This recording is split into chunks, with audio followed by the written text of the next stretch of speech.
We have a face-off. And this is the only video you will ever need if you ever want to draw the body of, well, the human body. Forget the head, forget the arms, forget the legs. We don't need those because we are focusing on how to draw the torso using two techniques created by none other than Proko and BECKER. So we will compare Proko's Robo Bean versus BECKER's secret shape. And now, we will decide in this video which one is better. These two won't fool us anymore. They may pretend that they're friends by making a collaboration video for us, but I know what's going on. And at the end of the video, I'll share you the secret that I've found out by studying the works of these two artists. So, watch out for that. Hey guys, my name is RJ and I'm a self-taught artist and animator behind Studio De Laron, and in this channel we talk about art, animation, and drawing tutorials and important things like this. So before we get started, I'd like to thank you first for being here and watching this video. If you like the content that I'm creating, feel free to subscribe, and it's free and you can always change your mind later on. So let's get started with the mechanics of both techniques. The first one is Proko's Robo Bean, and this one is actually a step above his previous video where he showed us how to draw the bean for the torso. These are videos he created like 8 years ago, so you may want to dive in deeper to his content even more. But he basically added a structure to the famous bean, which really puts everything together. If you want to watch both videos of him thoroughly explaining these techniques, you can definitely check it out down in the description below, but I'm going to show you a quick summary for this video. The Robo Bean uses a box to indicate the form of the torso and the hips. These boxes have a subtle curve on its edges to indicate that the torso is not completely rigid. The main point of the reference here is that the top of the box follows the clavicle bone and goes all the way down to the length of the rib cage. The side of the box is simply the edge of the rib cage, and as you know, the rib cage has a rounded edge or sides, but it can be simplified by just adjusting a bit with the straight edge of the box. The top of the torso box usually can go shoulder to shoulder, but it will form a trapezoid shape in the front plane, which is also acceptable. But for the sake of this video, we will keep it very simple and just have the regular box to indicate the planes of the torso. Now, for the hips, the corners in front of the pelvis indicate the top edge, and unfortunately there are no good points to indicate the bottom edge of the front plane, but you can simply extend it beyond the pubic bone. For the side planes, you just have to follow the top edge of the pelvis or the iliac crest. I don't really know much about the names of these bones, and I am simply just following Proko's video here.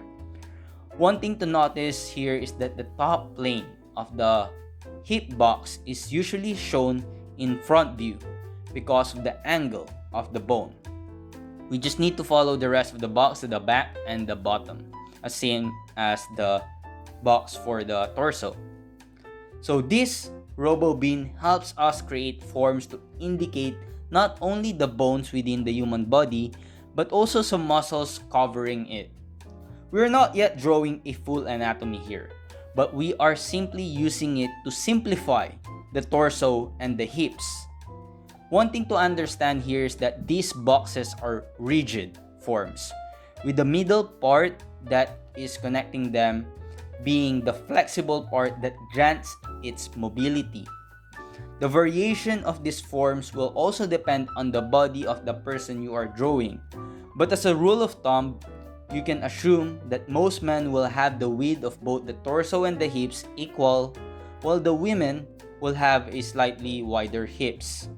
Again, this will really depend on the character or model that you are drawing. Now let's proceed with Ethan's secret shape, which is this bean-looking thing with curved corners, and is actually derived from breaking down works by Keion Ryu, one of the artists who worked in the Avatar series and Korra. In his video about breaking gestures with one shape, he doubles down the importance of breaking down professional artists' works and studying them. He also mentioned that this shape can use in any gesture drawings. It creates a very solid foundation for human torso, and by manipulating and editing certain parts of this shape, we can create multiple poses with just this simple one shape.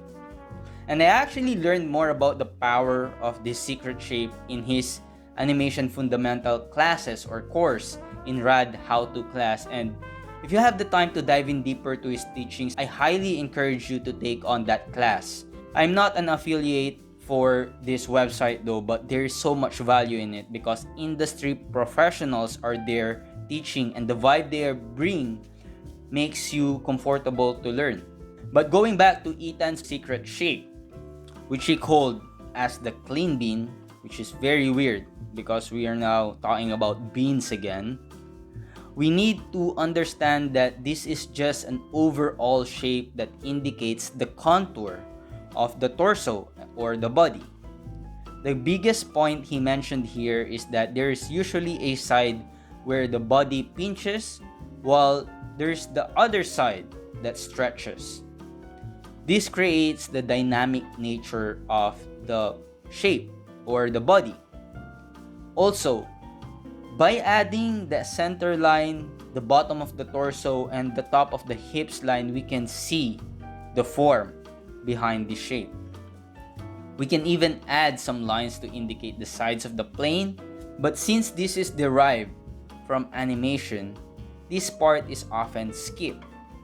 Again, when you truly grasp the power of this shape, you can literally create a bunch of poses using this one single shape.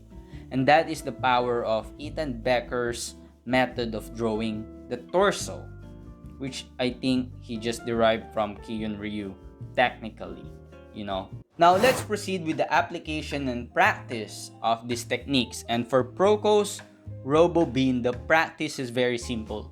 He encourages us to find and draw the Robo bean from pose references, preferably semi-naked or naked references. This will really help you break down the planes of the body because at the end of the day, this is what we're really trying to figure out. It's always good to draw the big shape and the gesture of the poses first before adding the planes. This means that you have to look for how the body is turning or twisting. Then you can decide for yourself which part you want to draw first, but I personally think it will really depend on the pose.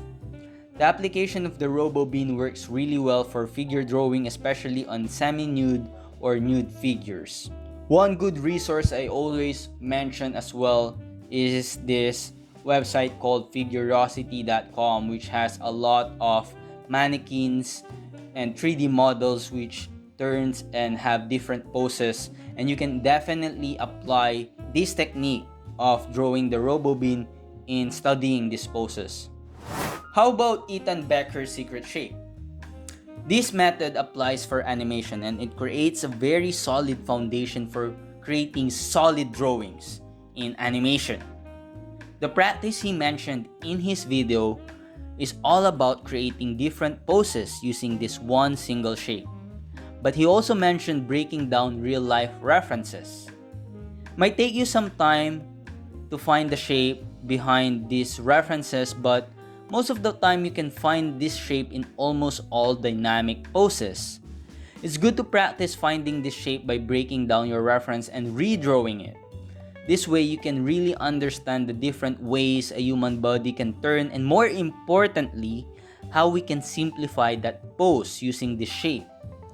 This secret shape is a simplification and creates a very solid foundation for your drawings later on. And again, this is just the base we are drawing. We're not really drawing a very beautiful torso over here with the muscles and everything, because at the end of the day, we just need to find the forms or the shape that is behind those muscles. And it will really help, again, if you try to find a reference where the torso is really present and you can find the torso really easily. And that is why I encourage you to find a reference that is nude or semi-nude. So at this point, you know the mechanics and the application of both of these techniques. And I'd say it's up to you to decide which one is better, because you're the one learning here, you know? But let me tell you a story first. So picture this, right? I was just chilling at home, trying to mind my own business, trying to draw. And then this video popped up, Ethan BECKER. And I think this is the very first video that I watched where Ethan and Proko is in the same video. And it was entertaining, for me, at least. And it was very interesting, because throughout the video, something was bothering me, something was weird. And you know what? I couldn't figure it out. I have to understand what was going on. And I went back, and you know, it took some time, but when I finally figured it out, I realized that they had made us fools. They fooled us, guys. They fooled us. You know what? Let me just show you.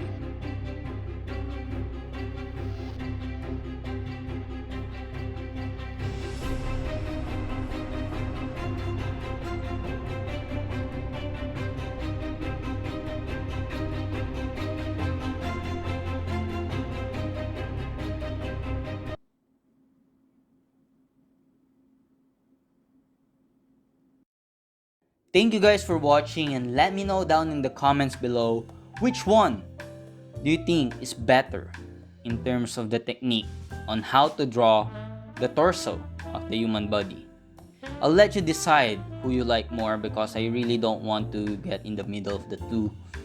Anyway, subscribe for more art and drawing breakdowns, and I'll see you on the next video.